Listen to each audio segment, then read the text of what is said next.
Hello students, welcome to Vaghela study channel. મિત્રો, આ ચેનલમાં તમારું સ્વાગત છે. તમને ખ્યાલ હશે કે વાઘેલા સ્ટડી ચેનલમાં ધોરણ 10, 11, 12ના ગાલા સેમેન્ટના સોલ્યુશનો આપવામાં આવે છે. તો આજે આપણે ધોરણ 12 આર્ટ્સના સમાજશાસ્ત્ર વિષયનું સોલ્યુશન કરવાનું છે. તેમાં જો તમે મારી ચેનલમાં નવા હોવ તો સૌપ્રથમ મારી ચેનલને લાઈક કરો, શેર કરો અને સબસ્ક્રાઈબ કરો, જેથી કરીને મારા તમામ નોટિફિકેશન તમારા સુધી પહોંચી જાય. તેમજ તમારા મિત્રોને જાણ કરો, શેર કરો, જેથી તેઓ પણ મારા નોટિફિકેશન લઈ શકે. તો આજે આપણે સમાજશાસ્ત્ર પ્રશ્નપત્ર 2નું સોલ્યુશન લેવાનું છે. તો સૌથી પહેલાં વિભાગ એ 20 ગુણ છે, MCQ છે. તો MCQની વાત કરીએ તો ભારતમાં સૌથી વધુ અનુસૂચિત જનજાતિની વસ્તી ક્યાં છે? જવાબ મિઝોરમ. ગુજરાતમાં 2011ની વસ્તી ગણતરી મુજબ લિંગ પ્રમાણ કેટલું છે? જવાબ એ 918. ત્રીજું, આદિવાસી સંસ્કૃતિમાં શાના દર્શન થાય છે? જવાબ ડી, આપેલ તમામ. ચોથું, લોક સંસ્કૃતિ એ કેવું સર્જન છે? જવાબ સી, સહિયારું. પાંચમું, 1979માં રચાયેલા અન્ય પછાત વર્ગો માટેના કમિશનના અધ્યક્ષ કોણ હતા? જવાબ એ, બીપી મંડલ. છઠ્ઠું, કોણે ભારતની આદિમ જાતિઓના સાંસ્કૃતિક દ્રષ્ટિએ 4 વિભાગ દર્શાવ્યા છે? જવાબ ડી, ડૉક્ટર વેરિયર એલ્વિન. 7, મહિલા રાષ્ટ્રીય પંચ કાનૂન ક્યારે ઘડાયો? એ, 1990. 8, 2011ની વસ્તી ગણતરી પ્રમાણે ભારતમાં સૌથી વધારે બાલિકાઓનું પ્રમાણ કેટલું છે? કયા રાજ્યમાં? જવાબ બી, મિઝોરમ. 9મું, વિવિધ ક્ષેત્રમાં સીધા વિદેશી રોકાણની પરવાનગી આપવી એ શું કહે છે? જવાબ ડી, ઉદારીકરણ. 10, ઉદારીકરણની શરૂઆત ભારતમાં ક્યારે થઈ? જવાબ બી, 1991. 11મું, કોડેક બોક્સ કેમેરાની શોધ કોણે કરી હતી? જવાબ એ, જ્યોર્જ ઈસ્ટમેન. 12, ભારતમાં સૌપ્રથમ ફિલ્મ ક્યારે પ્રદર્શિત થઈ હતી? જવાબ એ, 7 જુલાઈ 1896. 13, કયા પ્રકારના આંદોલન પ્રસ્થાપિત સામાજિક વ્યવસ્થાને સંપૂર્ણપણે નકારે છે? જવાબ એ, ક્રાંતિકારી સામાજિક આંદોલન. 14, કયા પ્રકારના આંદોલનો મોટે ભાગે રાજનૈતિક ઘટનાઓ સાથે સંબંધિત હોય છે? જવાબ એ, વિરોધાત્મક સામાજિક આંદોલન. 15, પંચાયતી રાજમાં મહિલા અનામત કેટલા ટકા છે? જવાબ બી, 33%. 16મું, ગામના વિકાસ અને વહીવટનું મુખ્ય કામ કોણ કરે છે? જવાબ એ, સરપંચ. 17, દહેજ પ્રથા અધિનિયમ ક્યારે ઘડાયો હતો? જવાબ બી, 1961. એનોમીનો સિદ્ધાંત કોણે આપ્યો હતો? જવાબ એ, રોબર્ટ મર્ટન. એડ્સની સમસ્યામાં ભારત વિશ્વમાં કેટલામું સ્થાન છે? જવાબ બી, 3જું. 20, ડેન્જરસ ડ્રગ્સ એક્ટ કઈ સાલમાં ઘડાયો હતો? જવાબ સી, ઈસવીસન 1930. હવે મિત્રો, પરીક્ષામાં તમારે આ બધા જવાબોને ટીક કરવાના નથી, આવી રીતે લખવાના છે. જો પેપરમાં આવી રીતે લખવાના, દરેકનો ક્રમ લખવાનો, ABCDનો અક્ષર લખવાનો અને તેના જવાબમાં જે આવતું હોય તે લખવાનું છે. જો આવી રીતે ખાસ ધ્યાન આપજો તો પૂરા માર્ક આવશે 20. હવે વિભાગ બી. વિભાગ બી 10 ગુણનો છે. 1 માર્કના સવાલો છે, 21 થી 30 સુધીના સવાલો. હવે તેમના જવાબો જો આપેલા છે, બધા જવાબો એકદમ વ્યવસ્થિત લખાયેલા છે. તો આવી રીતે તમારે પણ આ જવાબો લખવાના છે. જો 21નો જવાબ, 22નો જવાબ, 23નો જવાબ, 24માનો જવાબ, સવાલ પણ છે, જવાબ એ છે. 25માનો સવાલ અને જવાબ, પછી આ 26મામાં સવાલ અને જવાબ, 27માનો સવાલ અને જવાબ, 28માનો સવાલ જવાબ, 29નો સવાલ જવાબ અને 30માનો સવાલ જવાબ. તો આવી રીતે સેક્શન બીના 10-10ના જવાબ આપેલા છે પાકા કરવા. હવે વિભાગ સી. વિભાગ સી 2 ગુણનો માર્ક છે, 20 માર્ક. 10 લખવાના છે સવાલો તમારે. જો આ રીતે સવાલ 31થી તે શરૂ કરી ને 44 સુધી, તેમાં 4 સવાલ ઓપ્શન હશે. તમારે 10 લખવાના છે, 20 ગુણ હશે. હવે જવાબની વાત કરીએ તો જો આ 31નો જવાબ કે ભારતના બંધારણના અમુક અનુસાર ભારત એ કેવું રાજ્ય છે. જો આ જવાબ 31મો. સવાલ 32. ટેલિવિઝન દેશના નાગરિકોનું મનોવલણ રાષ્ટ્રપ્રેમ તરફી ઘડે છે, સમજાવો. તો આ જવાબ બીજો. જો બધો જવાબ આપેલો છે. ખાસ પાકા થાય તો પાકા કરવા, નહીં કે બુકમાં લખવાના છે, ભૂલતા નહીં. સવાલ 33મો. આદિવાસી સંસ્કૃતિની વિશિષ્ટતા જણાવો. એકદમ ટૂંકો જવાબ છે, 9 વિશિષ્ટતા લખવાની. સવાલ 34. આદિવાસીઓની ગીત, સંગીત અને નૃત્ય કલાની સમજૂતી આપો. જો આ રીતે જવાબ છે. હજી છે આગળ. જો આવી રીતે આ રીતે જવાબ લખવાનો છે. પાકો કરી પહેલાં બુકમાં લખી નાખજો, પછી પાકો કરજો. સવાલ 35. અનામત નીતિ વિશે સમજૂતી આપો.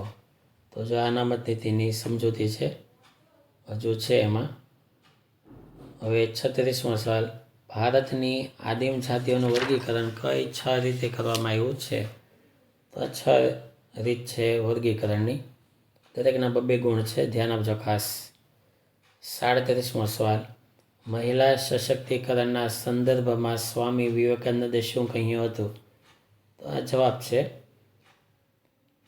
ત્યારબાદ સવાલ 38. સંસ્કૃતિમાં કઈ બાબતોનો સમાવેશ થાય છે. તો જો એનો જવાબ છે. પછી સવાલ 39. વર્લ્ડ વાઇડ વેબનો અર્થ સમજાવો. WWW. તો આ એનો જવાબ છે. તેમને ઇન્ટરનેટની સેવા વર્લ્ડ વાઇડ વેબ હોય છે.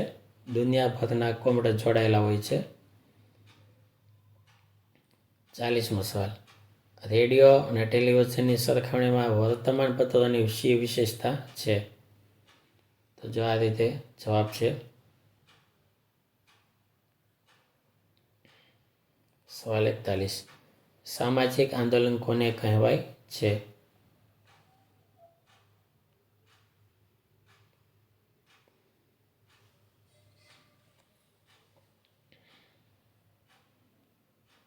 બેતાલીસમો સવાલ. ગ્રામ પંચાયતના આવકના સાધનો જણાવો.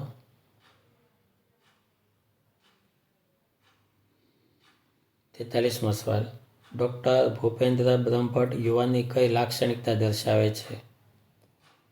તો આ યુવાનની લાક્ષણિકતાઓ આપેલી છે. સવાલ 44. સામાજિક સમસ્યાની વ્યાખ્યા આપો. જો આ સામાજિક સમસ્યાની અલગ અલગ સમાજશાસ્ત્રીઓએ આપેલી વ્યાખ્યાઓ છે. હવે વિભાગ ડી 30 ગુણનો છે. એક સવાલના જવાબના 3 ગુણ. કુલ તમારે 10 સવાલના જવાબ લખવાના છે. તો આ રીતે 30 ગુણનો સવાલ છે. 45મો સવાલ. ભારતમાં અને ગુજરાતમાં 2011ની વસ્તી ગણતરી મુજબ અનુસૂચિત જનજાતિનું પ્રમાણ જણાવો. તો તેના પ્રમાણ આપેલા છે. બુકમાં લખી આખો પેપર લખજો, પછી પાકું કરવાનું રાખજો. 46મો સવાલ. ભારતનું બંધારણ ભારતને ધર્મનિરપેક્ષ રાજ્ય તરીકે સ્વીકારે છે, સમજાવો.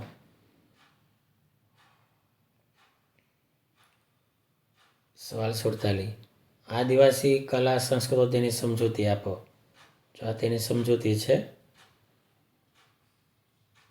વિડીયો પોઝ કરી અને લખવાનું રાખજો. લખશો ને તો અડધું પાકો એમને થઈ જશે. ખાસ લખવાનું રાખજો. બુકમાં એક બુક બનાવી અને બધા પેપરનું સોલ્યુશન તેમાં લખી લેવાનું. મોસ્ટ ટાઈમ આ પેપરો છે, પરીક્ષામાં ખાસ આવશે. 80% આમાંથી આવશે જ તે. 48મો સવાલ. જૈન સમુદાયની સમજૂતી આપો. તો આ જો જૈન સમુદાયની સમજૂતી આપેલી છે.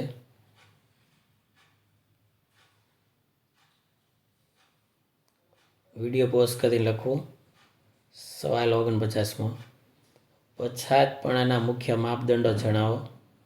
તો આ મુખ્ય માપદંડો આપેલા છે.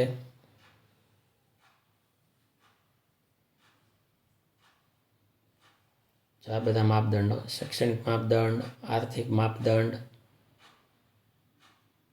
50મો સવાલ.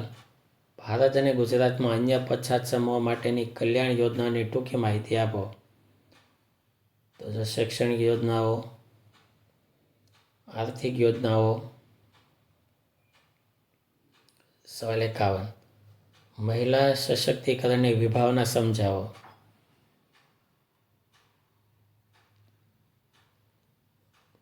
પછી તેમાં ત્યાં જે જવાબ છે લંબાઈ છે, મોટો જવાબ છે, આટલું બધું લખવાનું. સવાલ 52. વૈશ્વિકીકરણની વ્યાખ્યા સમજાવો. જો વ્યાખ્યાઓ અલગ અલગ લોકોએ સમજૂતી સાથે આપેલી છે કે કોને કહેવાય વૈશ્વિકીકરણ. પછી જુદા જુદા વિદ્વાનોએ આપેલી વ્યાખ્યા છે, ગિડન્સે આપેલી વ્યાખ્યા છે. સવાલ 53. વીજાણુ સમૂહ સંચાર માધ્યમ તરીકે રેડિયોની સમજૂતી આપો. તો જો આ રેડિયોની સમજૂતી છે. રેડિયોની શોધ ઇટાલીના વૈજ્ઞાનિક માર્કોનીએ કરેલી હતી 1921માં. સૌથી પહેલાં ઇંગ્લેન્ડમાં શરૂ થયું, પછી ભારતમાં મુંબઈમાં, પછી કોલકાતામાં, આવી રીતે. સવાલ 54. સંચારની લાક્ષણિકતાઓ જણાવો. તો આ સંચાર એક અવિરત પ્રક્રિયા છે. સંચાર દ્વિતરફી હોય છે. ત્રીજું, સંચાર માટે માધ્યમ આવશ્યક છે.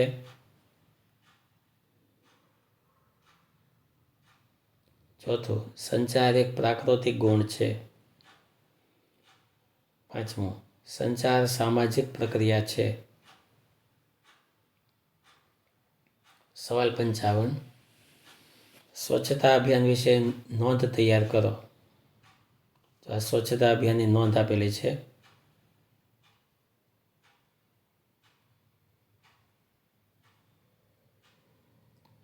આવી રીતે લખવાનું. સવાલ 56. ગ્રામ પંચાયતના મંત્રીની ફરજો જણાવો. તો આ ગ્રામ પંચાયતના મંત્રી હોય તેમની આ ફરજો આપેલી છે.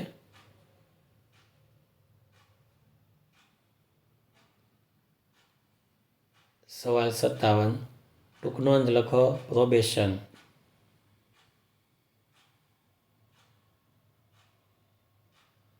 આવી રીતે લખવાનું. જો હજી છે જવાબ, અહીંયા પૂરો થાય. સવાલ 58. એડ્સનું નિયંત્રણ કઈ રીતે કરી શકાય સ્પષ્ટ કરો. એટલે કે એડ્સ ઘટાડી કઈ રીતે શકાય. જો આ રીતે લખવાનો છે. વિડીયો પોઝ કરીને લખી નાખજો. હવે વિભાગ ઈ 5 ગુણ હશે દરેક સવાલના. 5 ચોક 20, 4 જવાબ લખવાના છે. ટોટલી 20 ગુણ. 6 સવાલ આપેલા છે, 2 વધારે છે.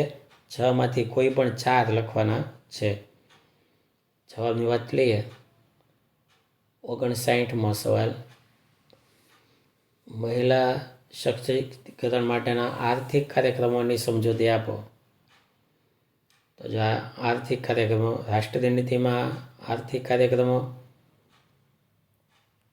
ત્યારબાદ ગુજરાતમાં આર્થિક કાર્યક્રમો, તાલીમ વર્ગો, વ્યવસાયના ક્ષેત્રો, પ્રદર્શન અને વેચાણ, કૃષિ રથમેળા, મહિલા જૂથ અને રોજગાર કાર્યક્રમો વગેરે. 60મો સવાલ. પશ્ચિમીકરણના પાસા ટૂંકમાં વર્ણવો. જો શ્રી એમ શ્રીનિવાસે પશ્ચિમીકરણનો ખ્યાલ આપ્યો હતો અને આ તેમના પાસાઓ.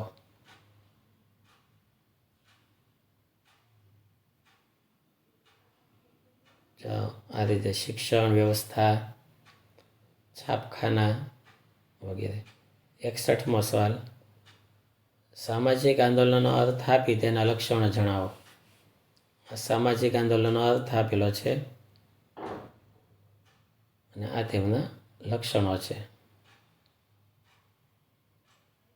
62મો સવાલ. પંચાયતી રાજની સામાજિક અસરો વર્ણવો. પંચાયતી રાજ, તેની સામાજિક અસરમાં લોકશાહી મૂલ્યોનો પ્રસાર, પછી નવા નેતૃત્વનો ઉદ્ભવ, સત્તાના માળખામાં પરિવર્તન. સવાલ 63. યુવા અજંબાનો અર્થ સ્પષ્ટ કરી તેના કારણો સમજાવો. યુવા જંપાનો અર્થ